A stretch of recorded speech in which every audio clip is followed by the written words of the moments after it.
Alright guys, so in my previous video I talked about how I want to find a non-gameplay type spoilers video for TFT the new set that I want to watch, and I started watching a little bit of NECRIT. So he's one of the creators I go to when it's anything TFT lore or related to like the MMO, just basic like, you know, thoughts about the lore, things like that. He's an amazing YouTuber. I really like his content. He's entertaining to watch, and he had something for us that was going to be a good video for me to watch. I skimmed through it very quickly, just make sure there's no actual gameplay spoilers or too much. I want to see people building and doing stuff that I want to try myself.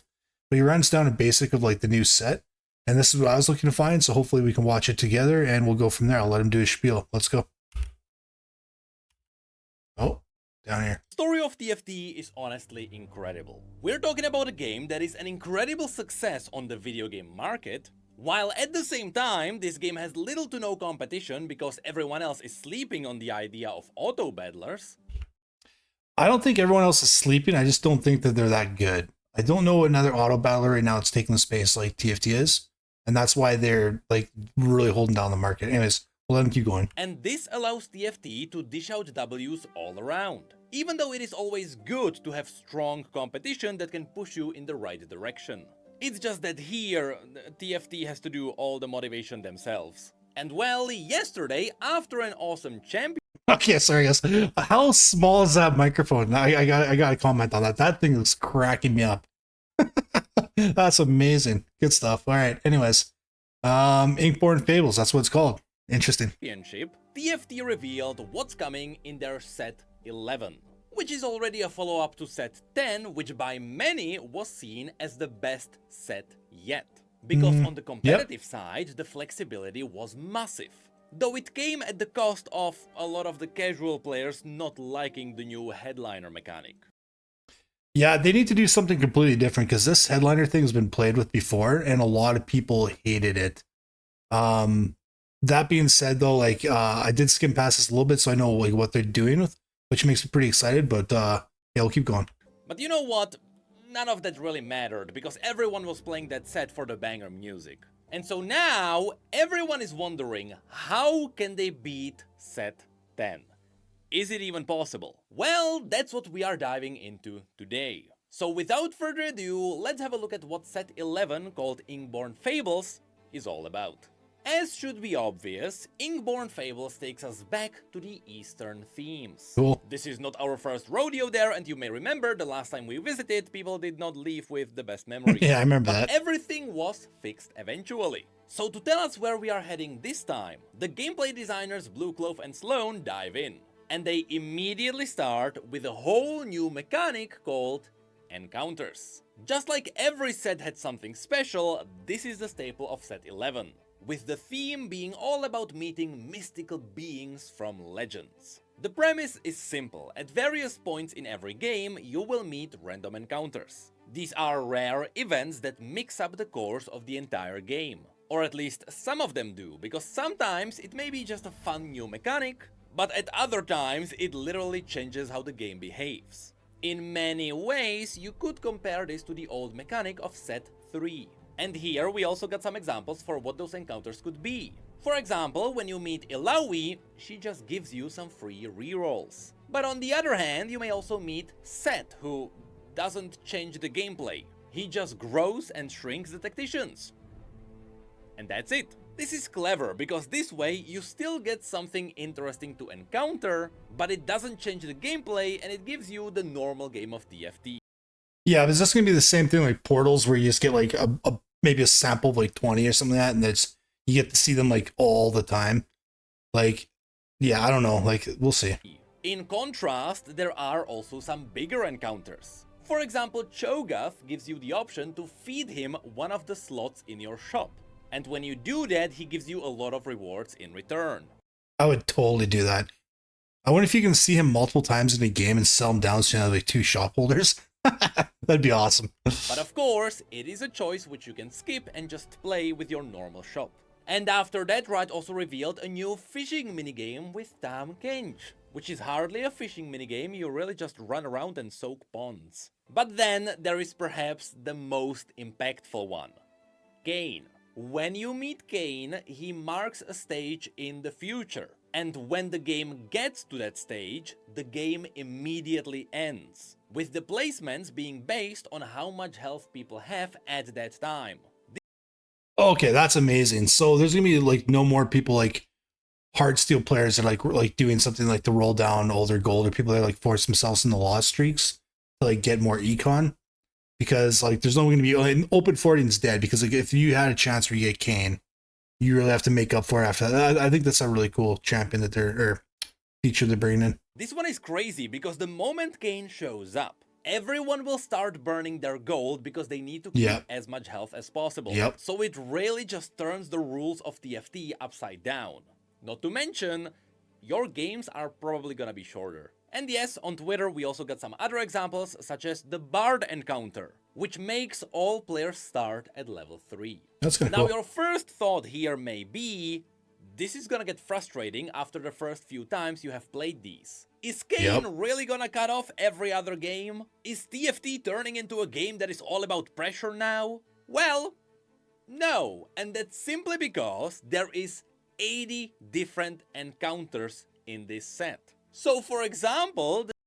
Okay, but like if there's 80 different encounters, like do they all have like the exact same spawn percentage? Or is it like you'll see Bard with a 5% chance, Kane will be like a 10% chance? You know? The chance to encounter Kane is literally 1 in 80 games. Okay. At least that is if all the encounters have the same chance to appear. Yeah, what I just said. Okay, that makes sense. I assume that will not be the case. I assume they are going for a tier-based chances. Right. But still, I would not expect a lot of repetition. And if you'd like to get spoiled on all the encounters already, I've seen some sites such as .esports reveal all of the encounters. So if you want to learn about all of this information is already out there. Speaking of which, this also includes all the new units and all the new traits, which is where the video goes next. All right, spoiler video. I guess he's going to go through some traits, and if you don't want to watch this, now would be time to click off. Like I said, I skimmed through this really quick.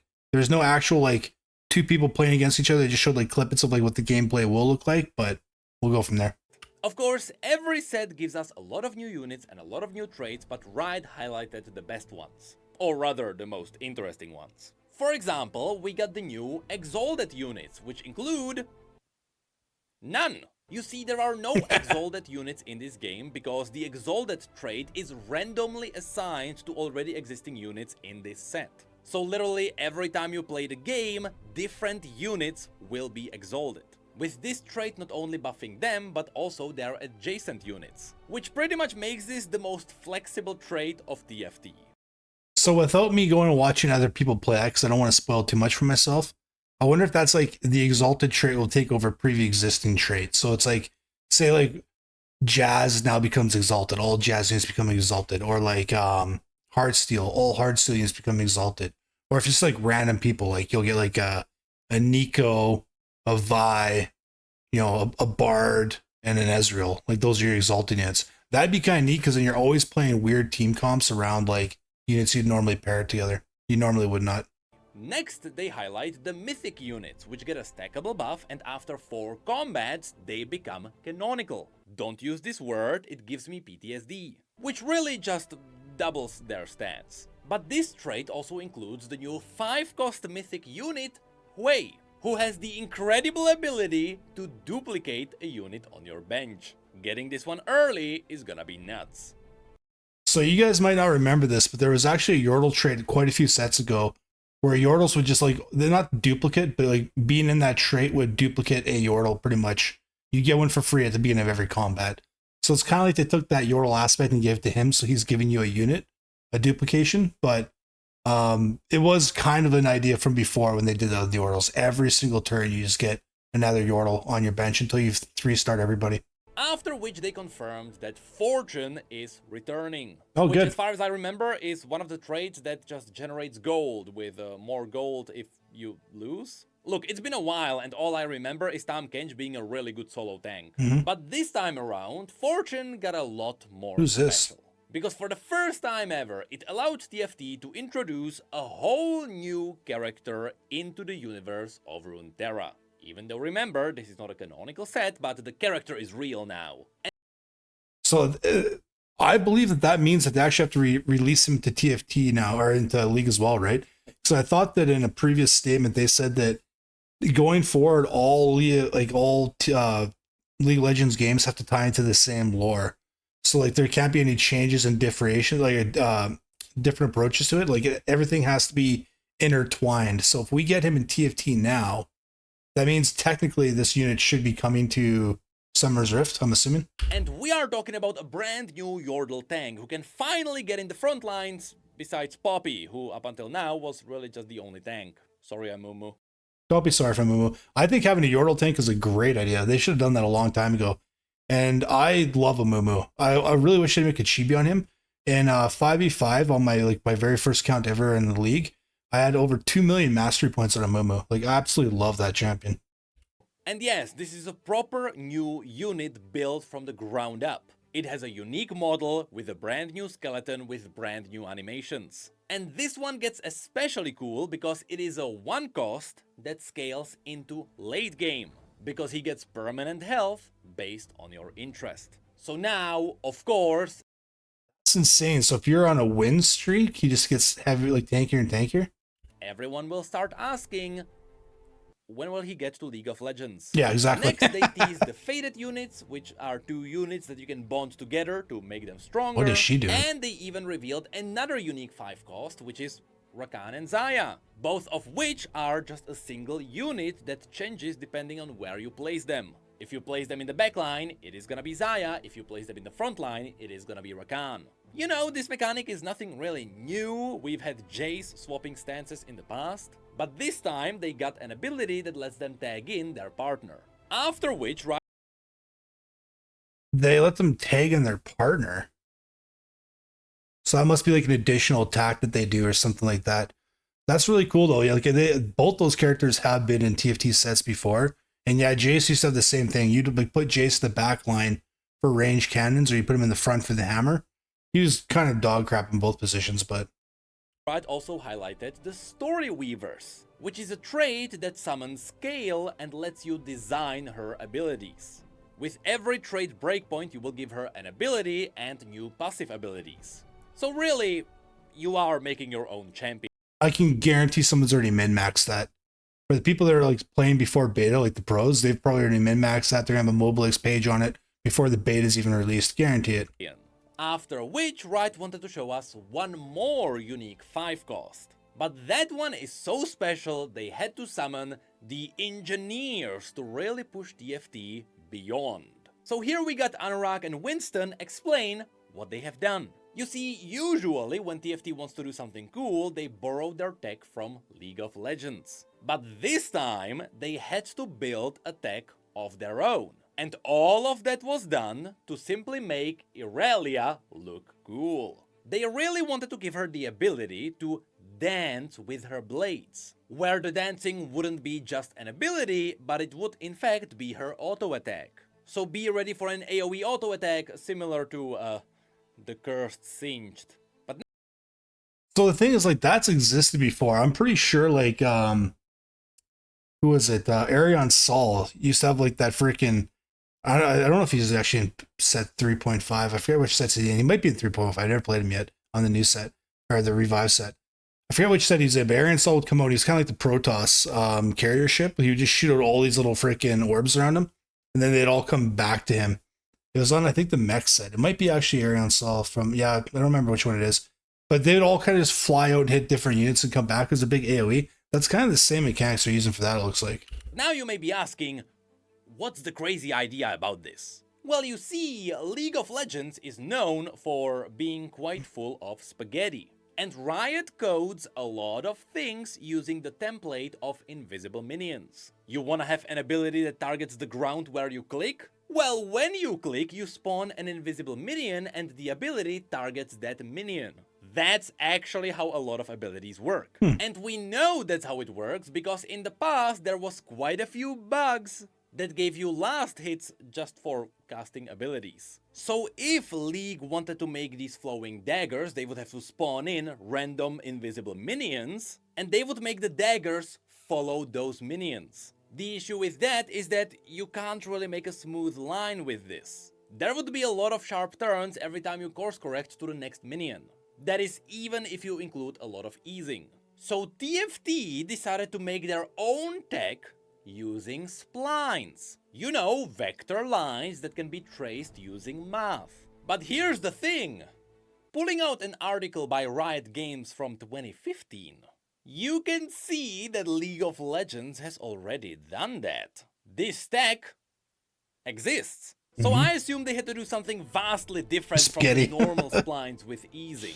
In fact, they mentioned that they are using hermit splines, which use specific targets. In this case, it would be the enemy units. And the game calculates how they can connect all of them using very smooth paths. Which again, is very similar to what the article showed before. So if TFT decided not to use the tech from League of Legends, then goddamn League has to be quite a plate of spaghetti. Anyway, long story short, Irelia has smooth flowing blades. And TFT has a brand new tech that they can use in the future to make TFT even cooler. And yes, they mentioned that this also counts for the new Yordle, which they have built from ground up. And they revealed that this is not the only new thing which they have built. Because after the Yordle, they also made a loon. That Yordle looks really cool. A loon is another standalone unit that was built from ground up. It is not even using the base of a model that was damn League has to be quite a plate of spaghetti. Anyway, long story short, Irelia has smooth flowing blades. And TFT has a brand new tech that they can use to make TFT even cooler. And yes, they mentioned that this also counts for the new Yordle, which they have built from ground up. Yeah, can we just appreciate how cool he looks? Like, that's a very cool looking, that's a very, like, the fact that they made that themselves for TFT. Like, you know, like, if they actually, like, move him over to, League, to the Summoner's Rift, he's gonna be pretty cool with some cool abilities. You can just tell. Looks like he's doing some, like, ninja stuff there. Yeah. And they revealed that this is not the only new thing which they have built. Because after the Yordle, they also made a loon. That's right, a loon is another standalone unit that was built from ground up. It is not even using the base of a model that would be from a skin or something. This is just a whole new separate unit. I didn't see this. This is very cool. And yes, I am aware there are quite a few people in the League community that are gonna freak out about this. So, why don't we quickly move on? On to cosmetics, which people also freak out about. Yes. Which is where Alex, the product manager, comes up. And here we learn about a brand new thing TFT is getting. A rotating shop. At least, a new version of it. You see, coming up in the mid-set, the rotating shop will offer you seasonal offers, which will require a brand new currency, which you get from passes and missions and stuff. Okay, so here's the thing, I with the new currency right now that they have, it's like the crystals or whatever, you can really only use those for like tier 1 to tier 3 champion like skin upgrades. Like I had like the initial scuttle, then I use like the purple crystals or the pink crystals, wherever they were, and I get them up to like the next version, or you can like upgrade your boom splash damage. Like they didn't really have a lot of use. So I think the idea of them bringing in a new currency that you get from playing the battle pass as well as completing the missions, I think is a really good idea. I hope that they tie in something with like the games you play, because there's a lot of people that play like an excessive amount of games. I'm one of them, and some people play less. Like maybe get some sort of reward for being like more games consumed. You know, that'd be kind of a cool way to add to the currency. So it's a totally different currency from what we've been getting so far. I don't actually understand why there is another currency, but thank God this currency is earnable for free too. And yes, the rotating shop will not only offer some of the mythic chibis from the past, but it will also offer some of the cosmetics from the past sets which you might have missed. Which means, yes, people can finally get the Space Mole now. Now, yep. I'll be honest. Okay, so here's my one complaint about this, is that there's a lot of people that like, and this happened with like skins way back in like League of Legends. There was like a Vladimir skin. It was like super rare. It was, I think it was based off like a novel or a movie or something like that. It was, my roommate at the time was telling me about it. And it was like super rare. Like it was like the one time you're gonna get that. So like he put in the money to buy the skin, And like, you knew like for the next, like, you know, foreseeable future, no one, like, you'd rather ever see people with that skin. And then they brought it back out a couple years later. So the thing with this is all these people that invested money, like I invested some money to get the Sona skin. I'm assuming lots of people invested money for the KDA Kaisa. All these things that people actually put their money into, thinking they'd have like an exclusive thing that only them and select few units would have, that'd be like for the rest of time, is now like eliminated to whatever their new free currency is. That's the only downside to this. People that actually like put in the work before, or the money, I should say, not the work, but put in the money to like get themselves like something that they thought was like super unique, might not be as much anymore, which is kind of like a little bit of an upset if I'm looking into it as he's saying it. I am totally fine with the rotating shop because the FOMO only gets to a certain level. So it is all standing on a single pillar, that being how quickly do they rotate it. If you can get a certain chibi once a year, in that case it is heavy FOMO and it is on the same level of some other gacha games. But if the shop rotates like every other week, that is totally fine. But yes, the sad truth is, the system will likely land somewhere in the middle. So I don't think this is that bad, it is still helping people get what they want, but there is always room for improvement. But then the video says something interesting. With the addition of rotating shop currency to treasure realms, we're reducing the drop rate of mythic content, but also reducing the price of each treasure realm pull along with it.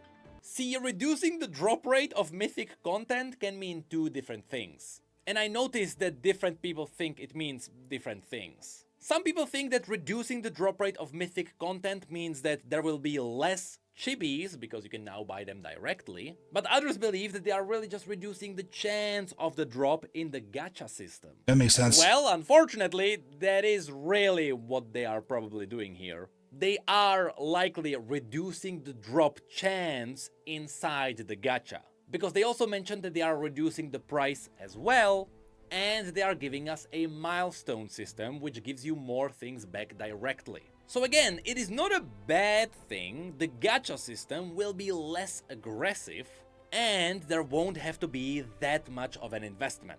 Not to mention, finally Riot gave us some control over what we are getting. So right now, all of these new acquisitions sound fine, but we'll see how things turn out in the end. But after that, Maria makes a comeback to give us some new cosmetics. So first of all, as always, there is a new chibi, and this time it is Morgana. Cool. Honestly looks great, but she also got the Empress skin, which gives her a whole new finisher with an anime style. But she's not the only one, because we are also getting Spirit Blossom Ari, who honestly has a really good finisher too. It is only a shame the finishers give you a bit of a disadvantage in the game. But chibis are not the only thing we're getting, because there is also Handan, which is your biblically canonical angel. What is that? Yes, this one looks like such an awesome nightmare. Yeah. And of course, because every set gives us one really pricey mythic arena, this time the Gamba gods blessed us with the Heaven Celestial Court, which honestly looks nuts. That's really appeasing to the eye. That's really cool. And they have like the whole fish on the bottom, they're swimming through it. It starts as a koi pond with hand-painted style, where I do have one critique. I love the inky outline on all the frogs, but I would give the entire arena edge also the same inky outline to make the entire place look like a painting. Other than that, it looks awesome, and it also transforms into a spirity version. Still, What'd be really cool with that first version is if like the water rippled a little bit underneath the champions, like as they moved. That would be the craziest map and mechanic I've ever seen, because they're kind of like standing on top of a koi pond, right? I'm guessing that's what I'm looking at here. So if like the units, when they move, like the water dispersed around them, I know that'd be really hard to like engineer into a game, but that'd be absolutely nuts to see. I'd be blown away. still a shame, this one costs a lot. I bet. After which the video gets us to the last part, which is esports, where Michael Sherman runs us through what's happening there. Yes, in case you didn't know, TFT's esports is doing decently well. They already ran through a few tournaments of their own, and I can confirm, out of all the competitive games, this is some of the more chill scenes you can find. It really feels like everything is more relaxed, because to a certain slight degree, everyone is aware that TFT does have that little bit of RNG. Yep. Even though at the pro level, the RNG doesn't do that much. And well, the big news is that after going through several different formats for their regional esports, they are building a new pan-regional I kind of want to hear what the guy in the background saying. He seems super pumped and enthusiastic. That's awesome. model that will allow everyone compete in the same tournament, because in TFT, lag is not that big of an issue, which is an extremely unique trait for That's BS, man. Because you ever tried to like roll your shop, and it freaking freezes, and then you like roll, like end up rolling it 4 times in a row because you thought you didn't click it correctly. That happens to me. That's happened to me, not a lot, but it does happen. Like I'll press like the roll down hotkey. It's like D, I think it is.